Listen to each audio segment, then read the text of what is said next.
Au nom de Jésus, nous prions. Notre Père, nous bénissons ton nom de nous avoir aidés, de nous avoir conduits jusqu'à ce moment.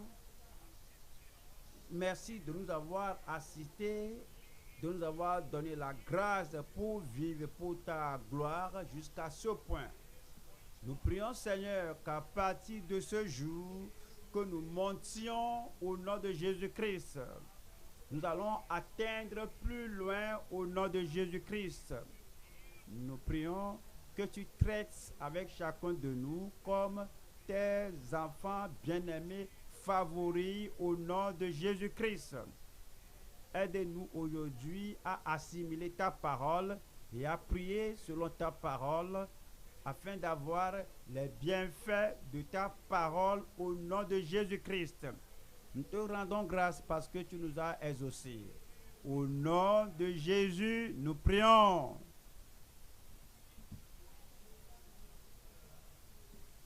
Nous allons à Lévitique 26. Je lis le verset 10. Lévitique 26, verset 10. Vous mangerez des anciennes récoltes et vous sortirez les vieilles pour faire place aux nouvelles. Quelqu'un crie là-bas, Amen. Vous allez voir deux mots là-bas. Il y a le mot ancien et nouvelle. Voici la promesse du Seigneur. Voici les provisions du Seigneur. Voici la déclaration prophétique du Seigneur.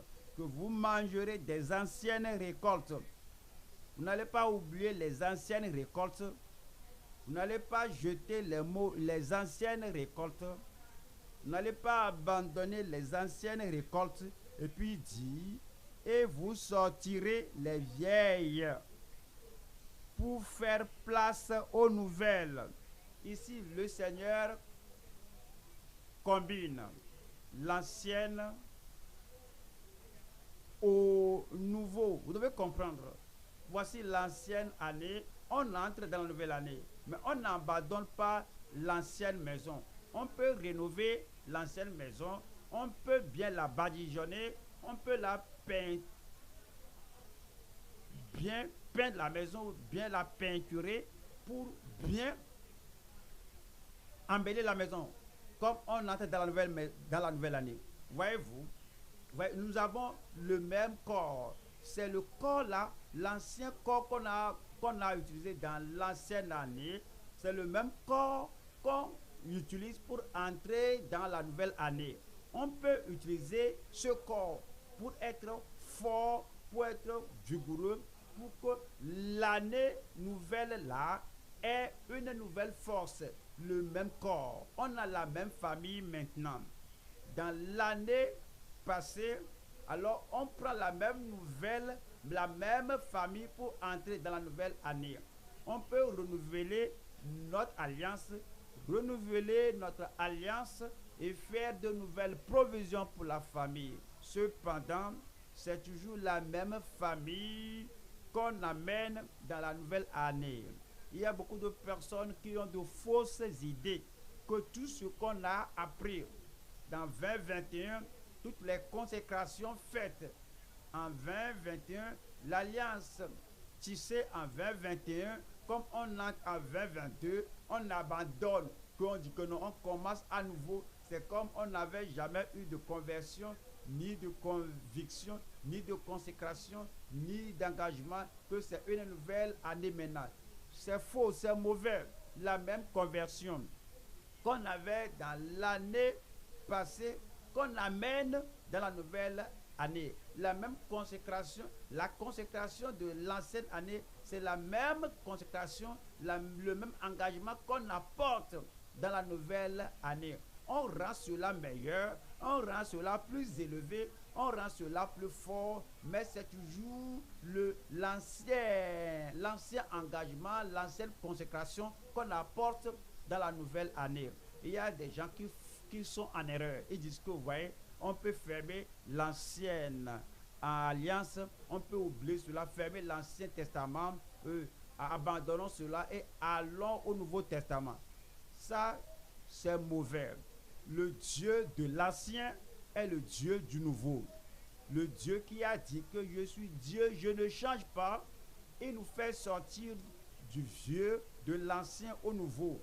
Il peut nous élever, mais nous bâtissons sur le fondement de l'ancien. Nous nous tenons sur la force de l'ancien et nous obéissons à toutes les paroles qu'il nous a données provenant de l'ancien au nouveau. Or, on lit Lévitique 26, verset 10. Vous mangerez des anciennes récoltes et vous sortirez les vieilles pour faire place aux nouvelles. J'établirai ma demeure au milieu de vous. Amen. Et mon âme ne vous aura point en horreur. 12. Je marcherai au milieu de vous. Si vous n'abandonnez pas l'ancien pour le nouveau, si vous n'abandonnez pas l'ancienne alliance à cause de la nouvelle alliance, si vous n'oubliez pas votre ancienne relation avec le Seigneur, parce que vous entrez dans la nouvelle année, il dit, je marcherai au milieu de vous, je serai votre Dieu et vous serez mon peuple. 13.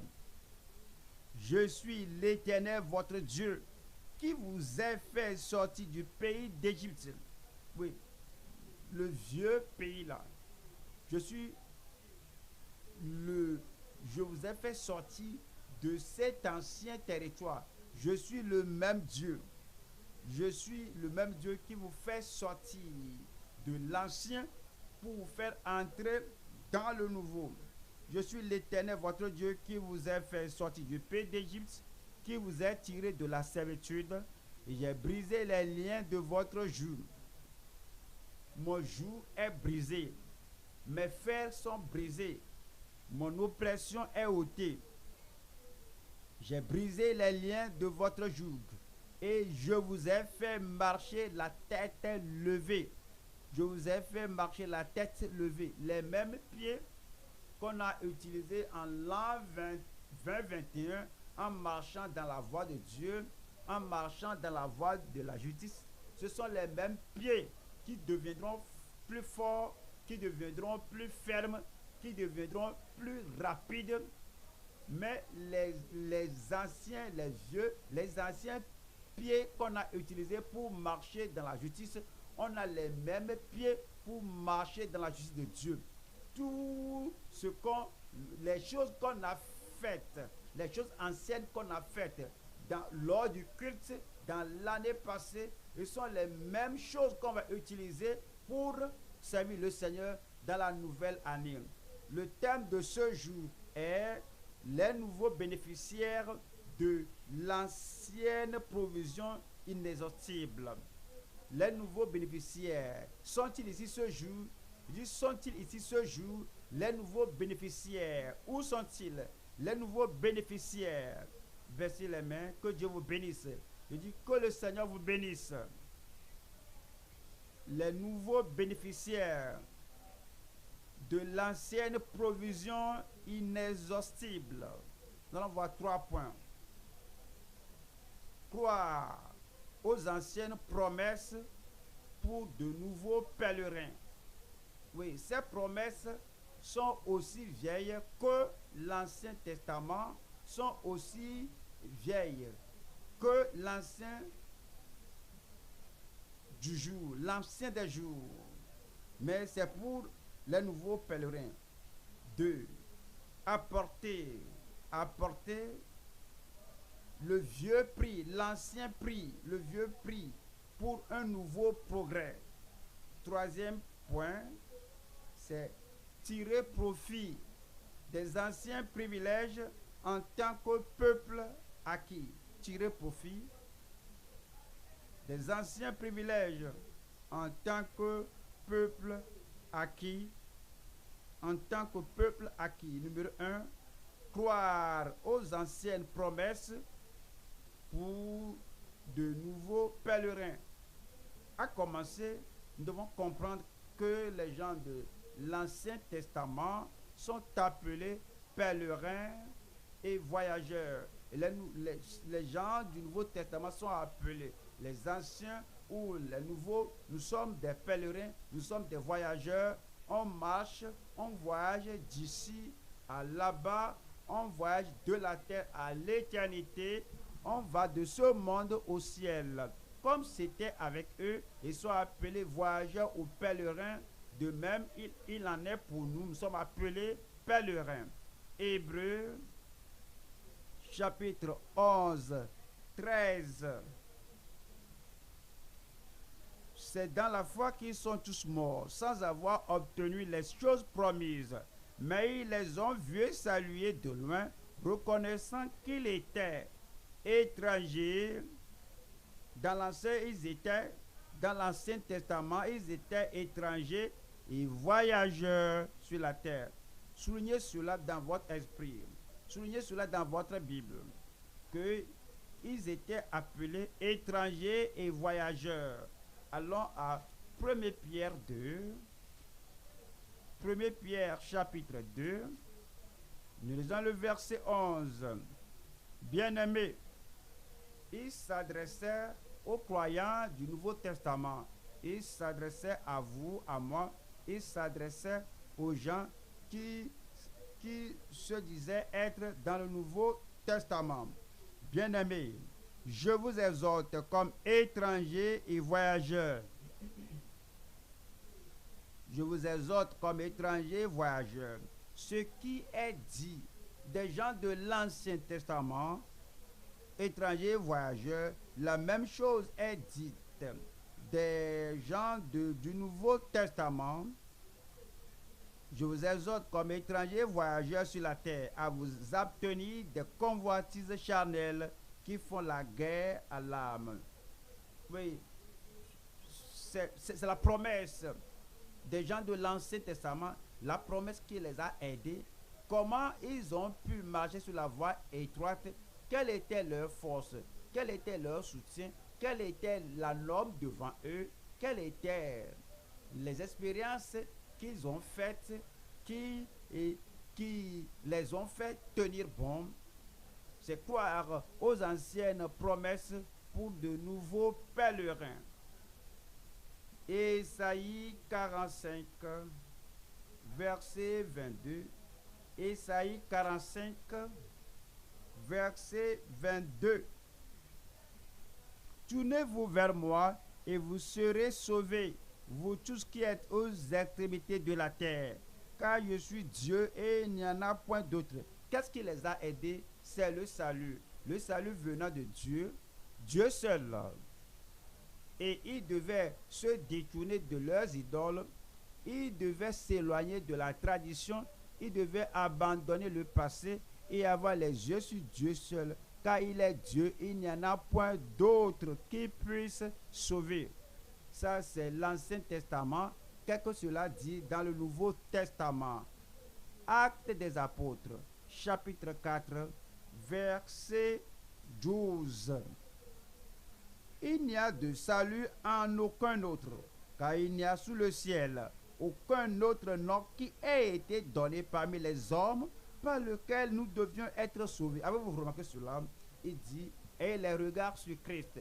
Il est le seul sauveur. Détournez-vous des ténèbres. Quittez l'occultisme. Quittez les traditions. Détournez-vous de la religion. Abandonnez toute autre chose et ayez les regards sur Jésus, parce qu'il n'y a de salut en aucun autre. C'est le vieux salut, c'est le nouveau salut. On va à Exode. Exode 15. Exode 15. Dans l'Ancien Testament, Exode 15, verset 26. Les promesses de l'Ancien qui nous accompagnent pour entrer dans le Nouveau. Promesse 15. Exode 15, verset 26.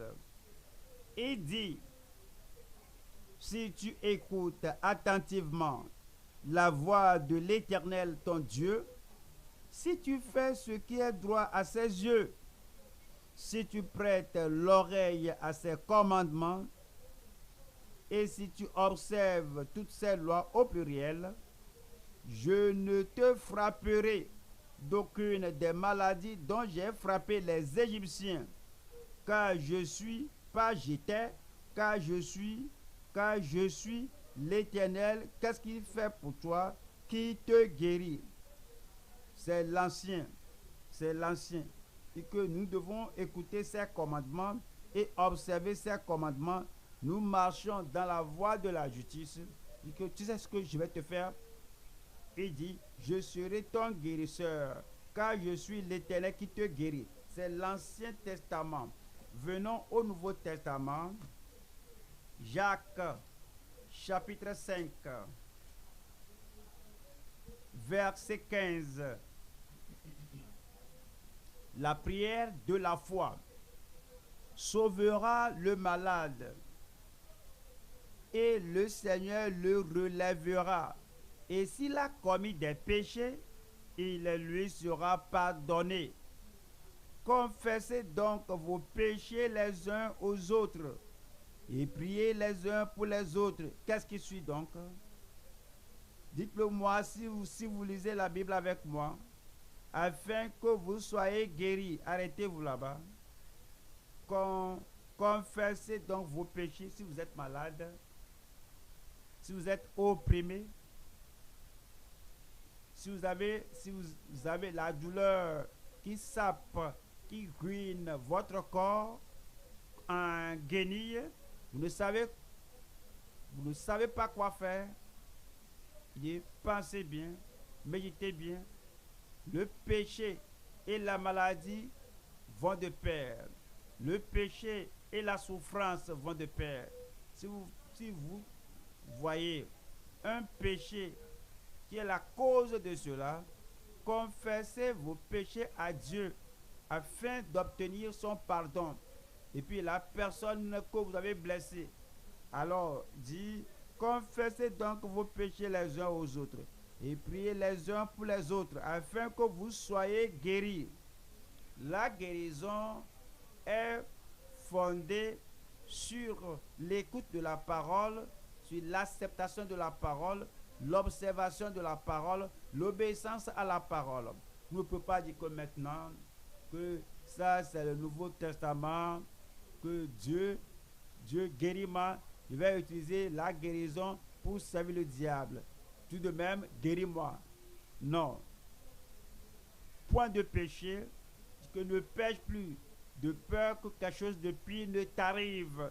C'est pourquoi c'est dit, confessez donc vos péchés les uns aux autres et priez les uns pour les autres, afin que vous soyez guéris. La prière fervente du juste a une grande efficacité. Je n'ai pas entendu votre Amen. Voyons Job, chapitre 5, verset 19. Job 5, verset 19. 6 fois il te délivrera de l'angoisse, et 7 fois le mal ne t'atteindra pas. Où est la personne là-bas? Où est la personne? Aucun mal ne vous atteindra. Les yeux mauvais ne vous verront pas. Les pouvoirs maléfiques ne vous tueront pas. L'accident s'éloignera de vous. Le désastre sera très loin de vous. Regardez ce qu'il dit dans l'Ancien, qu'il nous délivrera 6 fois. Il nous délivrera de l'angoisse. Et rappelez-vous 7. 7, c'est la totalité. Alors, toute forme d'intrusion, le Seigneur vous en délivrera au nom de Jésus-Christ. Allons au Nouveau Testament, 2 Timothée, chapitre 4, verset 18. Le Seigneur me délivrera de toute œuvre mauvaise. C'est pour moi. Il dit ça, c'est pour moi. Quand ne pas le dire pour vous-même. Le Seigneur me délivrera de toute œuvre mauvaise et il me sauvera pour me faire entrer dans son royaume céleste. À lui soit la gloire au siècle des siècles. Amen. Voilà ce que le Seigneur dit. C'est dans l'Ancien et dans le Nouveau. Donc, nous qui sommes les pèlerins du Nouveau Testament, nous prenons ces promesses dans l'Ancien Testament, sachant qu'elles sont amenées dans le Nouveau Testament, et n'allons pas abandonner tout ce qui est de l'Ancien pour dire que nous sommes pour le Nouveau. Je vais à l'Ancien Testament, deuxième chronique,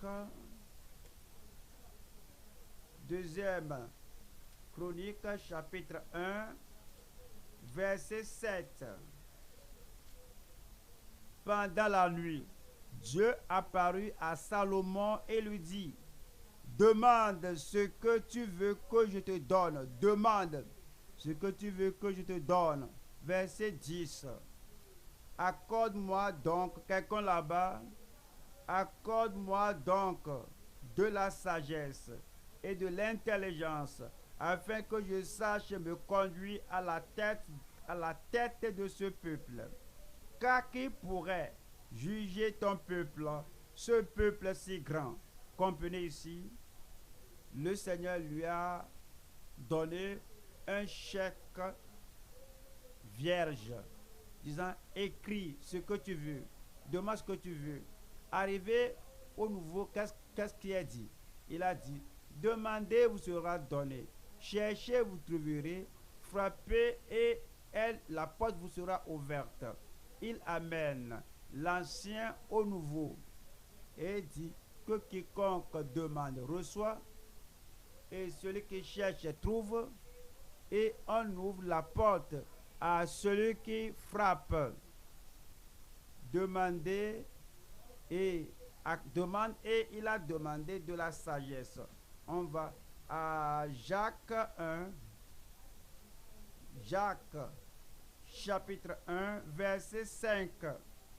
Si quelqu'un d'entre vous manque de sagesse, voici cela, l'Ancien Testament, demande ce que tu veux. Salomon a demandé de la sagesse, et je lui ai dit que parce que tu demandes ceci, je vais te donner la sagesse et de l'intelligence et plus. Arrivé au Nouveau Testament, il dit, si quelqu'un d'entre vous manque de sagesse, qu'il la demande à Dieu, qui donne à combien de personnes, qui donne à combien de personnes, vous aurez une plus grande sagesse ce jour, plus que ce que vous aviez, qui donne à tout simplement et sans reproche, et elle lui sera donnée.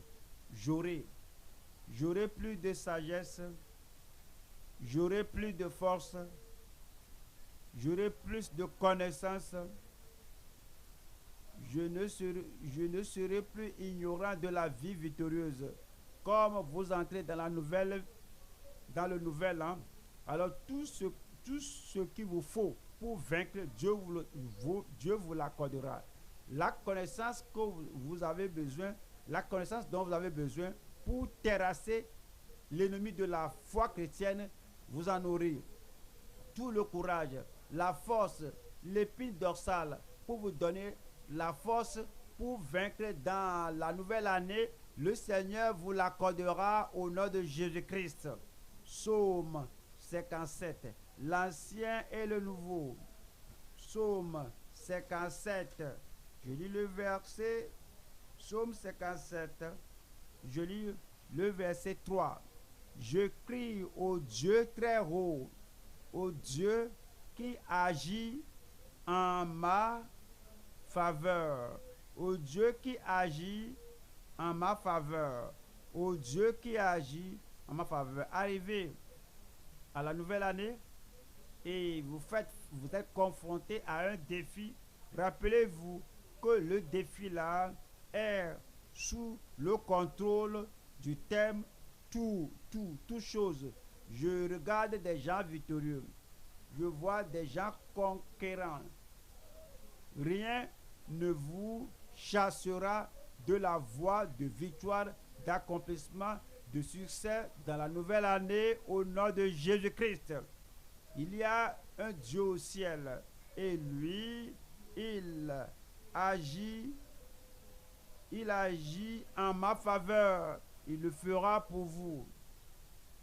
Soulignez cela. souligner cela, agit en ma faveur.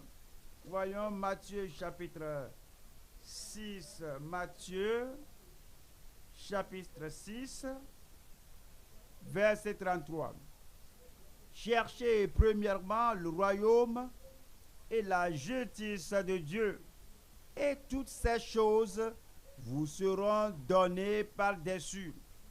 La même chose est dite dans l'Ancien, la même chose est répétée dans le Nouveau. Il fera tout pour moi. Et dans le Nouveau, comme vous allez rentrer dans la nouvelle année, il n'y aura pas d'échec dans votre vie. Comme vous priez, il n'y aura pas de déception dans votre vie. Comme vous cherchez le Seigneur, vous allez retrouver le Seigneur. Toute chose sera faite dans votre vie. Toute chose sera exécutée dans votre vie. Le Seigneur le fera pour vous au nom de Jésus-Christ. Romains chapitre 8, verset 32. Romains 8, verset 32. Lui qui n'a point épargné son propre Fils, mais qui l'a livré pour nous tous, comment ne nous donnera-t-il pas aussi toutes choses avec lui? Comment ne me donnera-t-il pas aussi toutes choses avec lui? Comment ne me donnera-t-il pas? Vous l'avez. Ce sera fait. Vous allez porter une corbeille de bénédiction de toutes choses. De toutes choses. Je dis de toutes choses. Croire aux anciennes promesses pour de nouveaux pèlerins. Deuxième point. Apporter l'ancien prix pour un nouveau progrès. Apporter l'ancien prix pour un nouveau progrès. Il y a beaucoup de personnes qui voudraient faire le progrès dans la vie. C'est normal, c'est légitime, c'est un bon désir. Mais ces gens-là ne connaissent pas le prix au progrès. Ils croient que le progrès va simplement venir. Mais comment cela s'est passé? Dans l'Ancien, il y a un prix. Dans le Nouveau, il y a un prix. Et allons à l'Ancien. Apporter l'ancien prix pour un nouveau progrès. Deuxième Samuel 24. Deuxième Samuel 24. Nous lisons le verset 24. Mais le roi dit à Aravna, non, je veux l'acheter de toi à prix d'argent. Je veux le progrès à prix d'argent. Je veux l'amélioration à prix d'argent.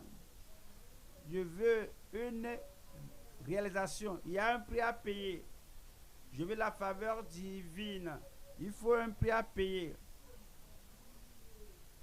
Je veux que le fléau soit totalement éradiqué de la nation. Il faut un prix. Ouais, il y a des gens qui disent que la prière est la clé. Il n'y a pas de prix à payer pour cette prière. Il n'y a pas de renoncement à soi pour la prière. Il n'y a rien à se donner pour la prière. Il n'y a pas la soumission absolue au roi des rois pour cette prière. Ça, c'est une prière superficielle et il n'y a pas de clé. Et dit,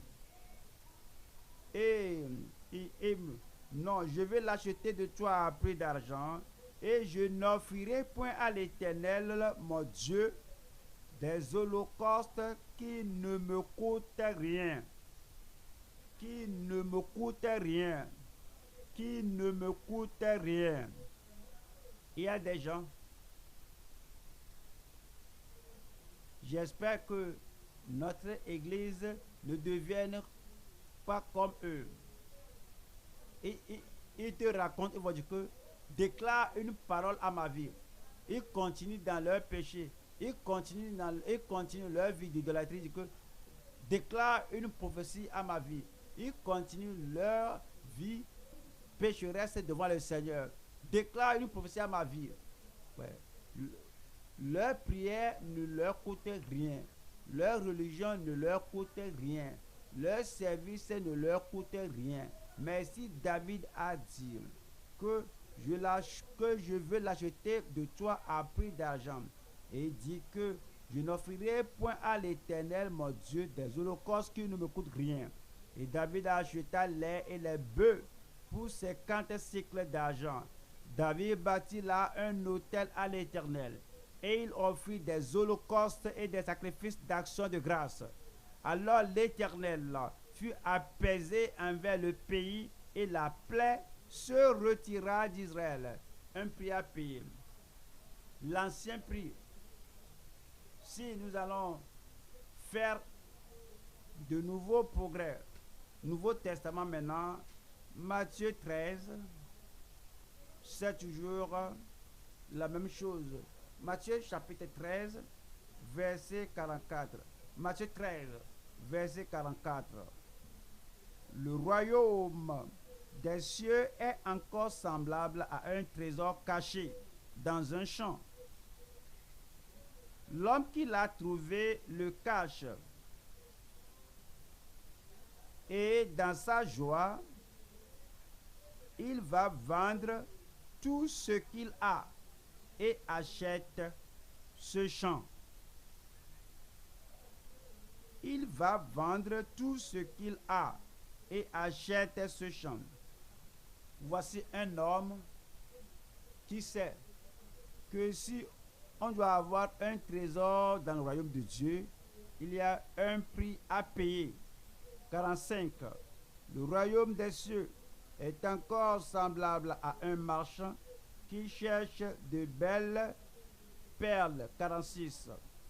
Il a trouvé une perle de grand prix.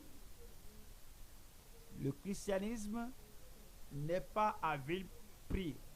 Sur le Seigneur a un grand prix.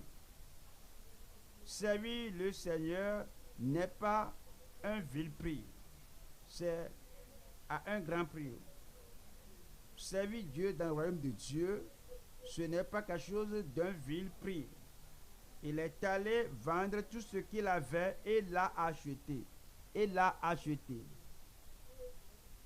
Voyons 1 Corinthiens chapitre 6, verset 19. 1 Corinthiens 6, verset 19.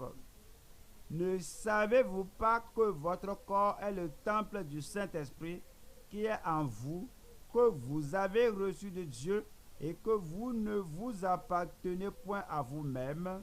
Voyez-vous, car vous avez été racheté, dites-le moi, vous avez été racheté à un grand prix. À cause du prix qui vous a fait entrer dans le royaume, c'est pourquoi vous voulez payer tout prix. Vous allez garder votre place dans le royaume au nom de Jésus. Voyez encore le verset 20. Car vous avez été rachetés à un grand prix. Glorifiez donc Dieu dans votre corps et dans votre esprit qui appartiennent à Dieu. Glorifiez Dieu dans votre corps. Pasteur, dis-le-moi. Comment dois-je glorifier Dieu dans mon corps? Tes mains font partie de ta main, de ton corps. Tu ne dois rien signer ou écrire quelque chose qui ne glorifie pas Dieu. Tes pieds font partie de votre corps. Vous n'allez jamais utiliser vos pieds pour aller quelque part, conduire la voiture, aller quelque part qui ne glorifie pas Dieu. Vos yeux appartiennent à Dieu. Vous ne devez rien voir. Vous intéressez à faire quelque chose. Les gens du monde sont très contents de la mascarade et courent après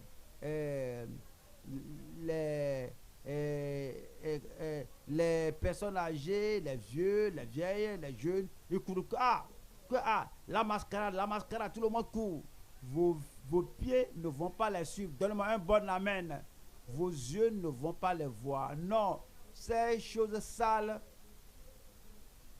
qu'on montre sur l'écran de n'importe quel appareil, vos yeux ne vont pas voir cela. Et tu surfes et quelque chose émerge. Que, sur ceci, va ici. Tu dis, non, je suis Christ. Je dis, je suis Christ. Y a-t-il quelqu'un là-bas qui suit Christ? Je suis Christ. Je ne vais pas suivre la chose là. Psaume 4. Psaume 4. Psaume 4. Verset 4. Sachez que l'Éternel s'est choisi un homme pieux.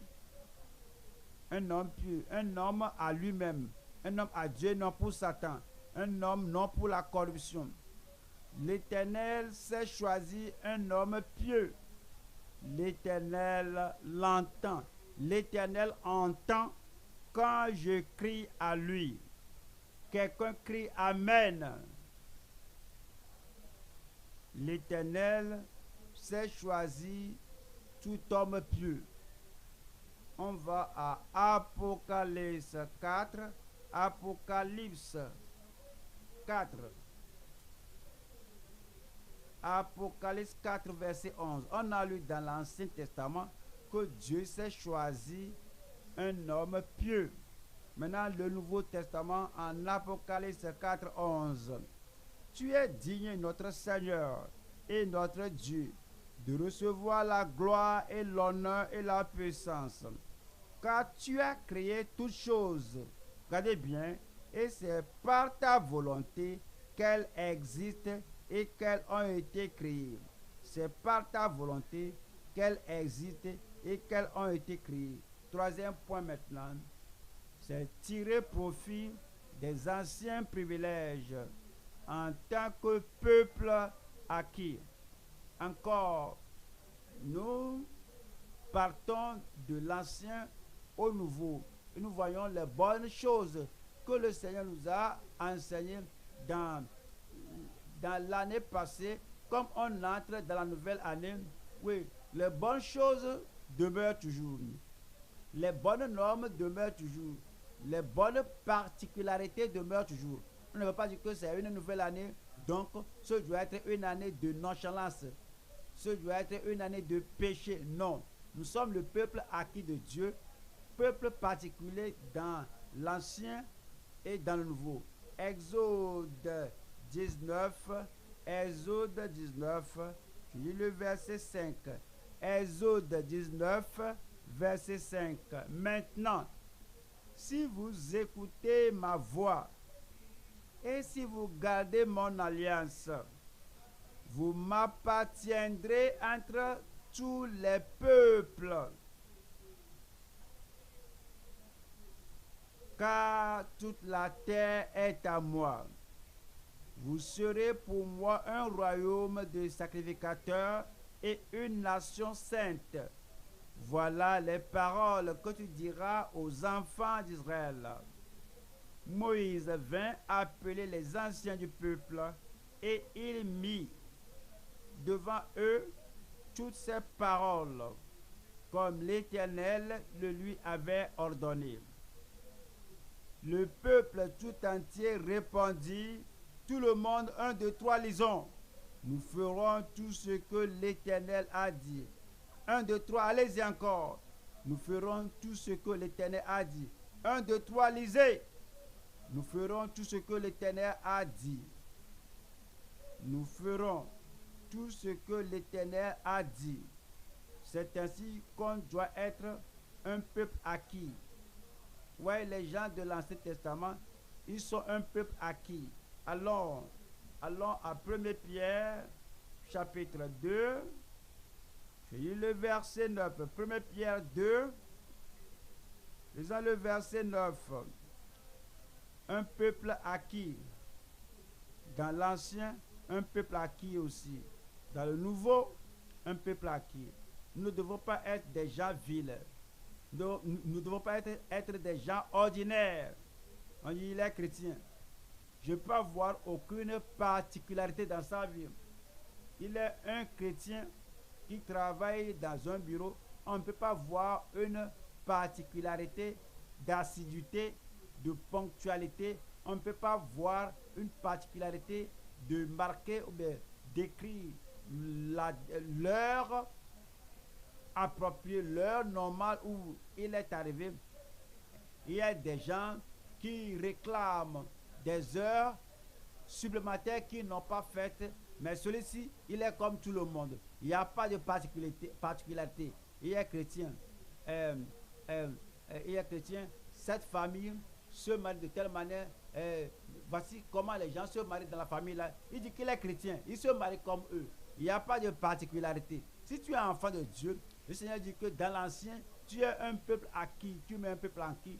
Tu dois être différent et distinct. Ce que les autres portent, tu t'habilles comme eux. Où est la particularité? Là où les autres vont, tu vas au même endroit. Où est la particularité? Les membres de ta famille, voici ce qu'ils font. Et tu n'es jamais différent. Où est la particularité? Dans l'ancien, le peuple de Dieu était particulier, était un peuple acquis. Dans le nouveau, nous sommes particuliers, nous sommes différents. Dieu merci, je suis différent. Dieu merci, je suis particulier. Un peuple acquis de Dieu. 1 Pierre 2,9. Vous au contraire, vous êtes une race élue, un sacerdoce royal, une nation sainte. Qu'est-ce qui se dit, dites-le-moi? Un peuple acquis, afin que vous annonciez les vertus de celui qui vous a appelé des ténèbres à son admirable lumière. Vous serez un peuple acquis pour le Seigneur. Allons à l'Ancien Testament. Ésaïe chapitre 1, verset 19. Si vous avez de la bonne volonté, vous êtes là. Si vous avez de la bonne volonté, je dis vous êtes là. Vous savez, dans le passé, on courait pour venir à l'étude biblique. En ce temps-là, je me rappelle bien, nous n'avons un seul centre d'études bibliques à Lagos. Les gens venaient de toutes parts. De loin à Lagos, les gens venaient à ce seul centre lundi soir. Et s'ils sont pris dans l'embouteillage et voient leur temps, que déjà la chorale, que déjà les petits cœurs vont commencer, ils vont commencer par courir. Quand de personnes se rappellent ces jours-là, ces jours vont revenir. Vous serez content d'écouter la parole de Dieu. Ce n'est pas pour le pain tartiné. Vous allez chercher d'abord le royaume de Dieu, sa justice, et vous allez permettre à Dieu de prendre la première place, et Dieu ajoutera d'autres choses à votre vie au nom de Jésus-Christ. Si vous avez de la bonne volonté et si vous êtes docile, vous mangerez les meilleures productions du pays. Je suis l'un des gens qui mangeront les meilleures productions du pays. Je dis je suis l'un des gens qui mangeront les meilleures productions du pays au nom de Jésus-Christ. La famille ne va pas aboutir votre maison. La pauvreté ne va pas atteindre votre maison. Si vous avez de la bonne volonté et si vous êtes docile, qu'attendons-nous dans la nouvelle année? Allons à 2 Pierre 1. 2 Pierre 1, verset 3. Comme sa divine puissance nous a donné combien de choses? Tout ce qui contribue à la vie et à la piété au moyen de la connaissance de celui qui nous a appelés par sa propre gloire et par sa vertu. La vertu cette année, la gloire cette année, la bonté divine cette année, lesquelles nous assurent de sa part les plus grandes et les plus précieuses promesses, afin que par elles, vous deveniez participants de la nature divine, en fuyant la corruption qui existe dans le monde par la convoitise. toute mauvaise chose dans votre communauté, vous allez y échapper. Tout danger, tout désastre dans votre communauté, vous y échapperez. Les promesses de Dieu seront oui et amen dans votre vie au nom de Jésus-Christ.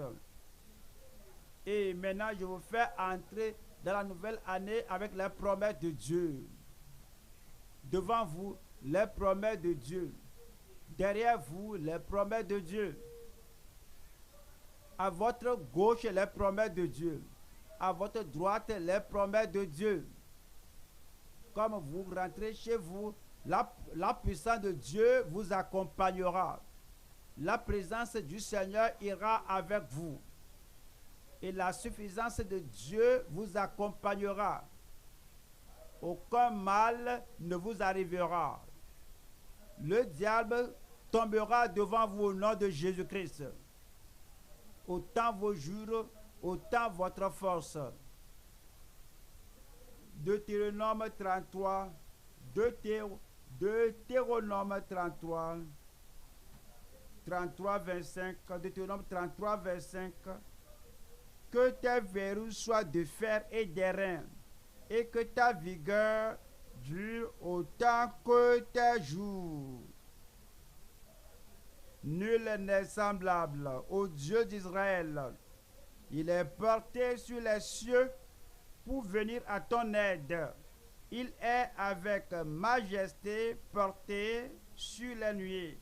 Le Dieu d'éternité est un refuge, et sous ses bras éternels est une retraite. Devant toi, il a chassé l'ennemi, et il a dit, extermine. Israël, le peuple de Dieu ici ce jour, est en sécurité dans sa demeure.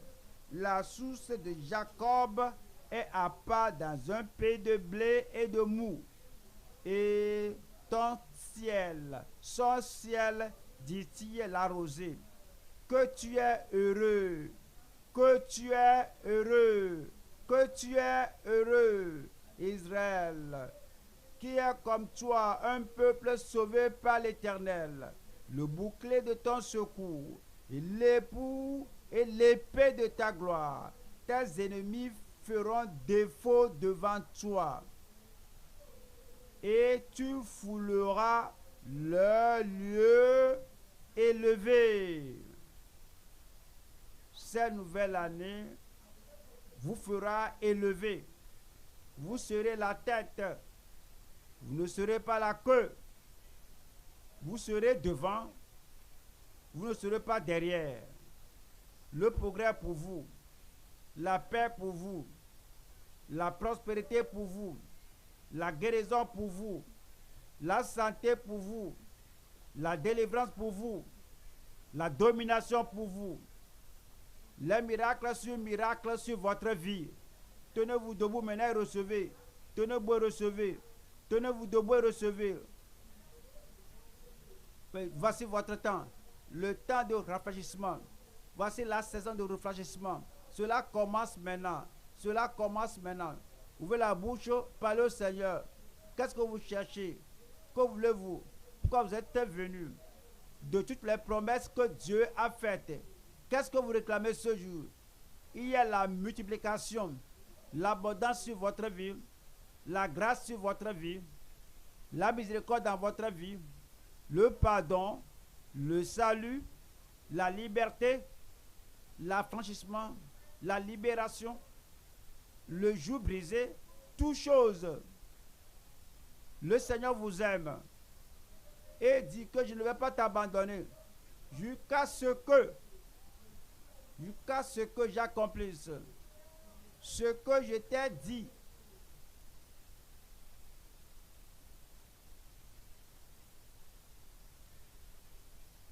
Espérez les bénédictions de Dieu. Exprimez votre foi, disant, Seigneur, je sais que tu es le Dieu fidèle, comme tu as dit que tu feras. Et voici le meilleur temps qui est venu. Je crois, je reçois.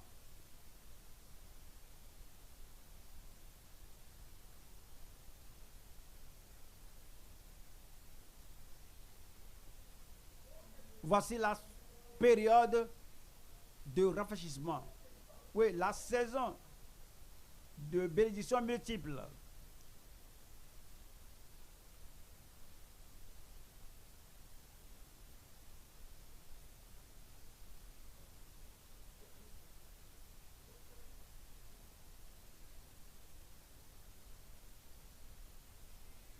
Au nom de Jésus, nous prions. Si je vous dis quelque chose, est-ce que vous allez me croire? Je dis si je vous dis, oubliez les autres. Si je vous dis quelque chose, allez-vous croire? Dieu vous a exaucé. Ces larmes sont essuyées. L'angoisse là est ôtée. Cette sécheresse est ôtée. Je n'ai pas, cela est ôté de votre vie. Maintenant vous avez, maintenant vous possédez. Et la bénédiction du Seigneur ne cessera pas dans votre vie au nom de Jésus-Christ. Vos jours de bénédiction sont arrivés. Il faut dire que mes jours de bénédiction sont venus. La saison de renouvellement est arrivée. Ma saison de rafraîchissement est arrivée. Je l'accepte. Je l'accepte. Les fleuves vont couler dans votre vie. Des fleuves de bénédiction vont couler dans votre vie. Si vous l'acceptez, levez les mains là. Si vous savez que cela va se passer, levez les mains. Père, au nom de Jésus-Christ, nous acceptons tes bénédictions. Nous acceptons tes miracles. Nous acceptons ta puissance. Nous acceptons la provision.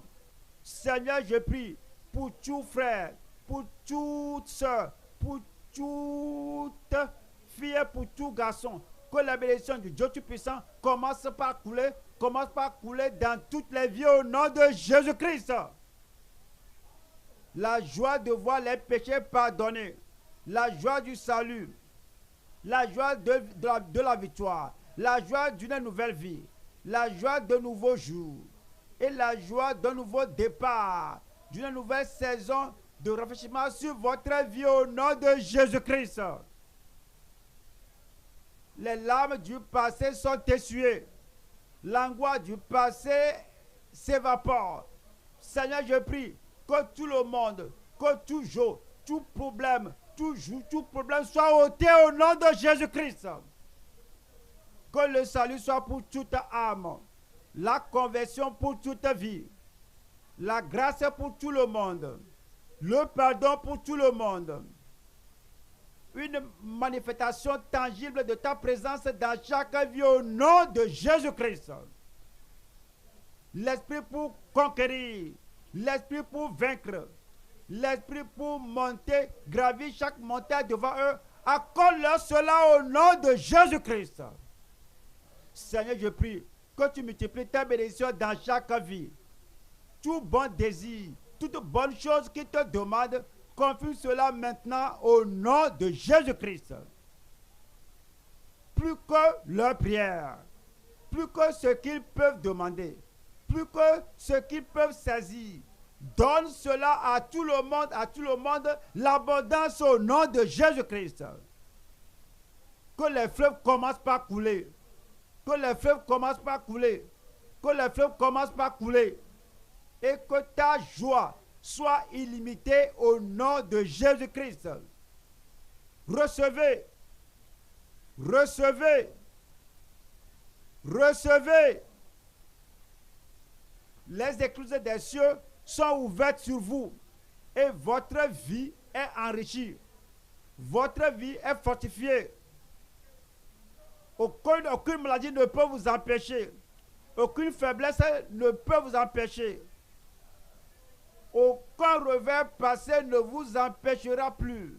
Avancez et nagez dans le fleuve de la bénédiction de Dieu. C'est confirmé. C'est confirmé. C'est confirmé. Au nom de Jésus, nous prions.